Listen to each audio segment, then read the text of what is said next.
Well, this kind of sucks. Sitting in the 06 Honda CRV. Here's the key.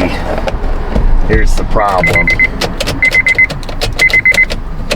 Trust me, I've sat here and done this for about the past 20 minutes because it's in a pretty inconvenient spot outside. We've done the key flip. We've done the key tap. We did the steering wheel wiggle. We're not getting anywheres, and neither did the guy who owns it, so we had it towed here.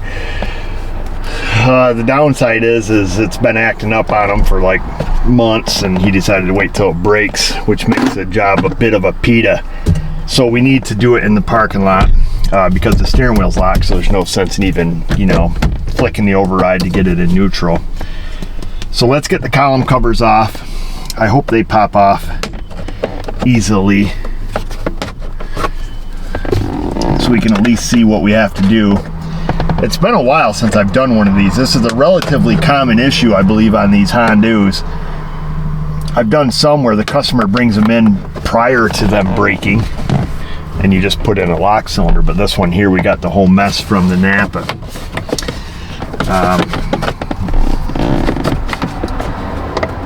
We might have to take the bottom half off. I can't remember if you have to pull the steering wheel or not, but let's see if we can get to the screws here on the bottom side. Looks like a Phillips head up under there, or JIS.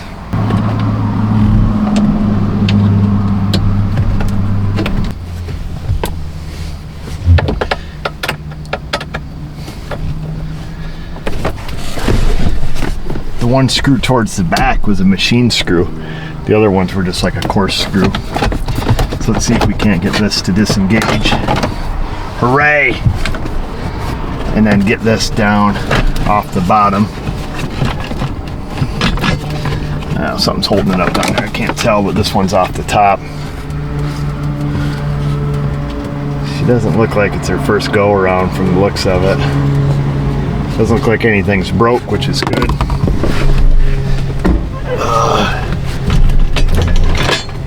There's that. There's that. This metal piece sits up in here. Pretty obvious how it goes. So I'm going to stick the screws in the one bolt with it.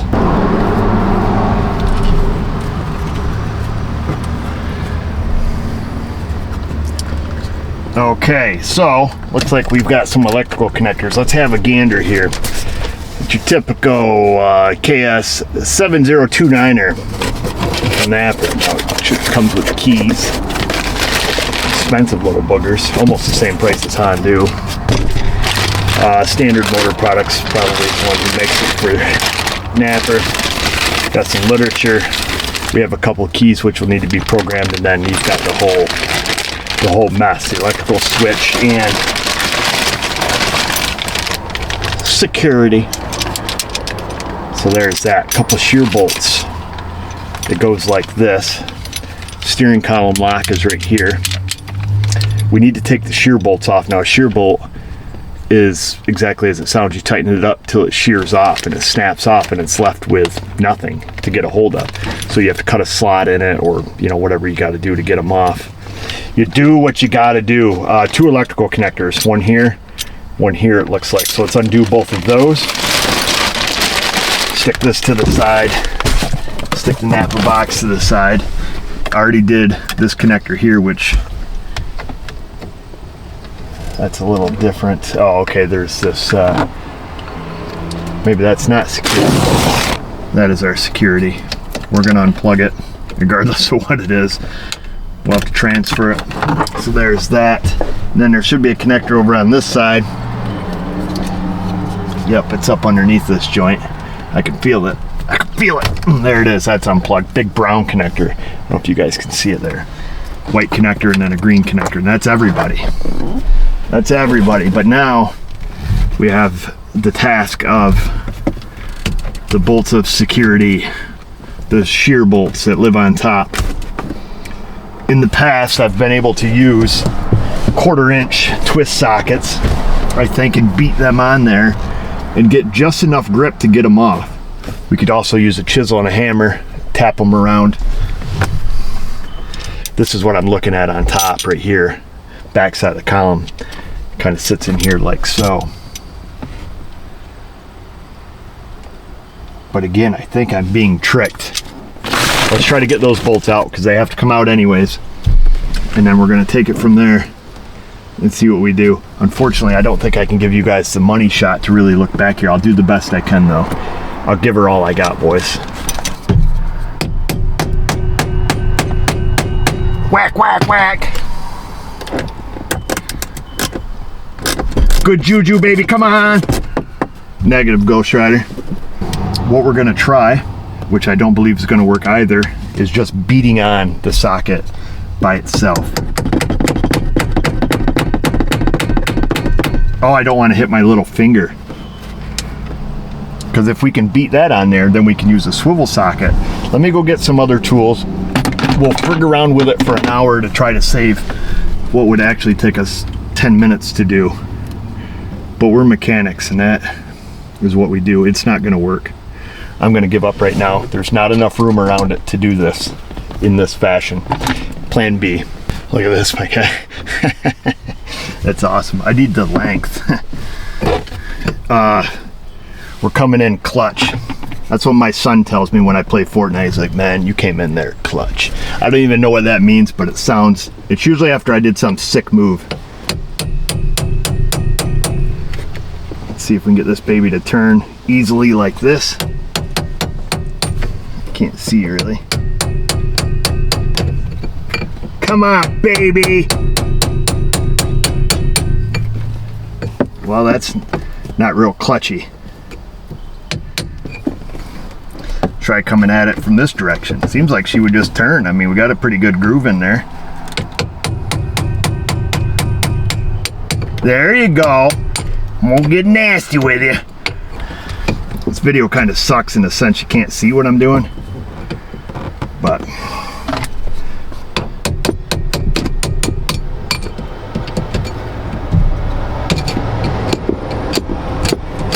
what I should have done is I should have kept my twist sockets out here, so when I got it up I could just twist it out here a little bit. But frankly, all you have to do is break them loose. They're usually not that tight. So there's that. So that's what the screw looks like. And all I was doing simply is coming in with a wooden stick here, you ding dong, coming in with old Mayhew here, big old chisel, catching the edge of it and just giving it a little thunk around. So that's how I did it. Now I have to do this one without hitting the wiring harness that's right close to it, or the windshield, or my face.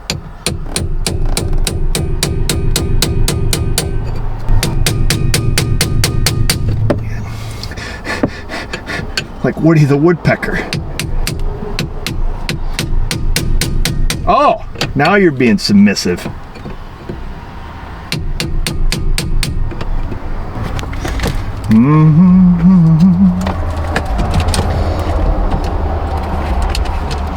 Come on, baby.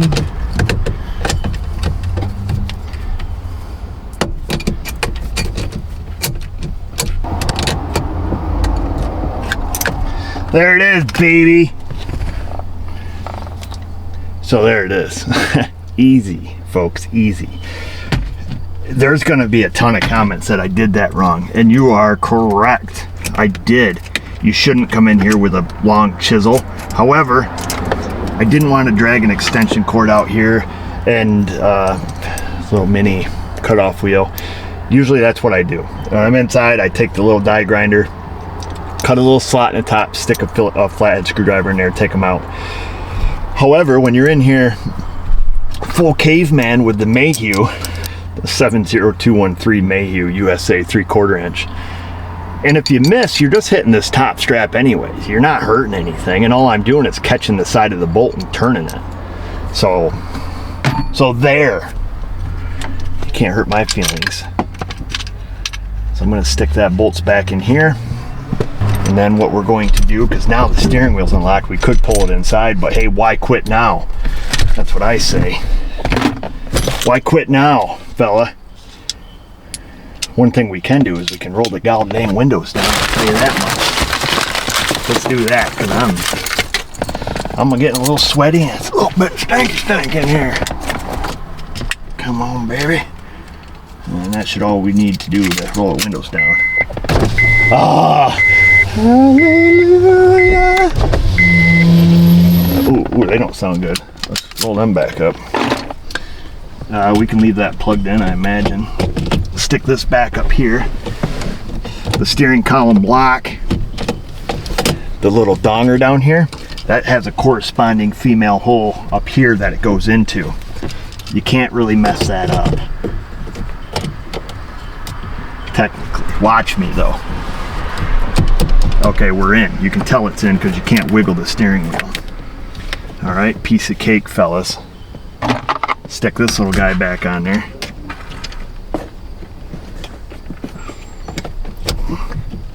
Okay, and then stick your shear bolts on there and then just tighten them till they break. Literally. I think they're 8 mil. Yes, sir. Now you got to make darn tootin' that you're up in the slot of the column lock. So I'm going to make sure these are started by hand, because I think we've popped out of the groove. It's come on, baby. There we go. So that's definitely in the groove, because you don't want to just go cram it down and then, you know, crap breaks. So we're definitely in the groove. We're going to start snugging it up here.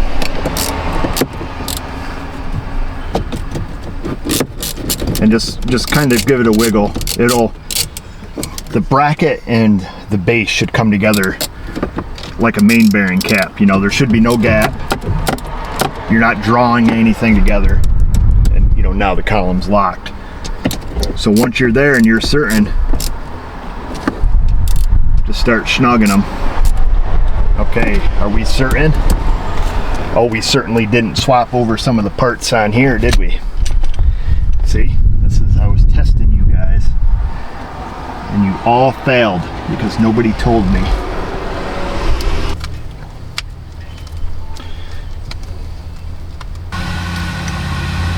Is that it? Oh, yeah, ding dong. I don't think I can get to this one. Maybe. I'm gonna unscrew this one. Here's a guy who put the cart ahead of the horse. Okay, let's see, can he?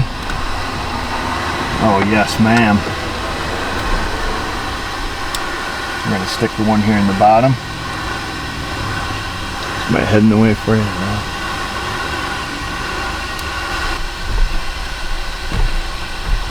These are a make your own thread screw, apparently.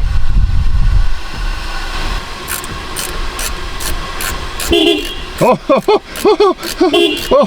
scared me. Yeah, baby. So that wasn't too big a deal. Yes, it was. Shouldn't have done that.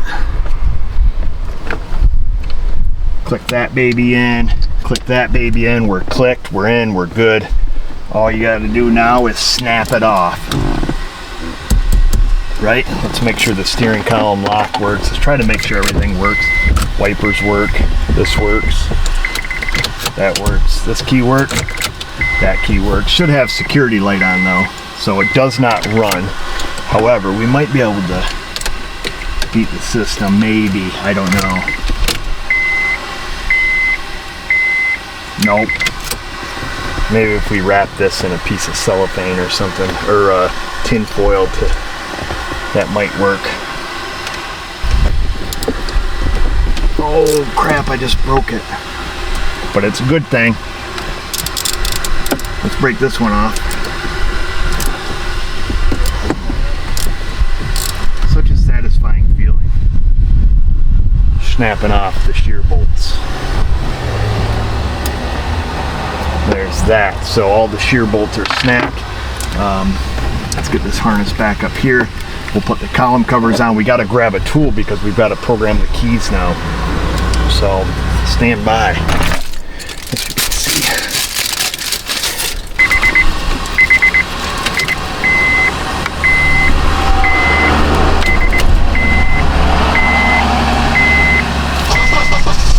Ha! Sweet. It worked. The old tinfoil trick. Wrap tinfoil around the new key. Gives a little EMF protection. I don't know if that's a technical term, but this way you can stick the old key by the encoder. You can get the car running. Tin foil. Who would have thought, huh? Now we can pull her inside. Even though technically we have the wrong key, or the key's not programmed, we had the right key to get it started, so that's all. That's all that matters. Just mirror back out here. So we're going to do all keys lost. We're going to hit start. Turn the ignition off. Turn the ignition on using the same key. Key programming succeeded. Would we like to learn the next one? Yes, we would. Turn it on. Oh, we got to use the new key. Make sure you keep them labeled so you know who's who. We turn it on, because sometimes you got to go back and use the original. Would you like to learn the next one? No, we do not. Turn the ignition off. Turn the key on using the same key. I see the immobilizer light is out now, so technically the vehicle should run. Yes, the immobilizer lamp is out. Turn the ignition off. Turn the ignition on. The registration of keys is complete. Turn off the ignition. Hit OK. Ensure that all of them can start the engine. Key number 1. Check. Key number 2. Check. Press OK. Success. Number of keys, 2. That's pretty well that, folks. I just got to throw the plastic bits back on it here, which aren't too big a deal. We'll get these on, get these snapped back in place however they go, which isn't too awful difficult if you put them around the correct way. Let's be honest here. So we'll get those in, the 3 screws in the bottom. It's not rocket surgery. I just wanted to show the process in case some guys out there are getting ready to try to do it, so you're aware of a couple things. A, you're going to need to have the keys programmed. B, if you don't, you can try the tinfoil trick. Doesn't always work, sometimes it does. However, if you have your original key and it functioned, leave the encoder ring off, the thing that we put on with the 2 screws. Leave that off, leave it hanging to the side, stick your original key in it, on it, or near it, and then start the car with your new key to drive it to the shop to get your new keys programmed. That's how I would do that. And I've had a lot of folks that do that here. They call up, hey, how much to program keys? Boom, we give them a price, and you know, and that's the way it is. Usually the column's taken apart, the encoder's swinging down there, and you know, the key's duct taped to it or whatever. Or if you don't ever, if your car's a piece of crap and you don't want to have it, you know, full security, take and knock that sucker off right there, duct tape it to it, leave it under the steering column. I mean, nobody's making you put that thing back on, and then just use these keys to start it. But you know, that's another option for you too. A couple different ways to get those shear bolts off. You can use the old caveman method that we did with the chisel, which actually works pretty well. And I only did that because I know that those screws, A, they're not Loctited, and B, they usually come out pretty easy once you get them to crack loose. Other than that, you can drop the column down, you can use a little cutoff wheel, you can use a little hacksaw blade or something to put a slot in it to allow you to get in there and turn it out, or drill them out. I don't know what service data tells you, probably something along those lines, but use your mind a little bit and you'll figure it out. And why don't you guys figure out how to get down into that comment section, the questions, the concerns you have, the Insta, the Facebook. And while you're down there, subscribe, ring the bell, do everything that you do, folks. And just remember, viewers, if I can do it, you can do it. Thanks for watching.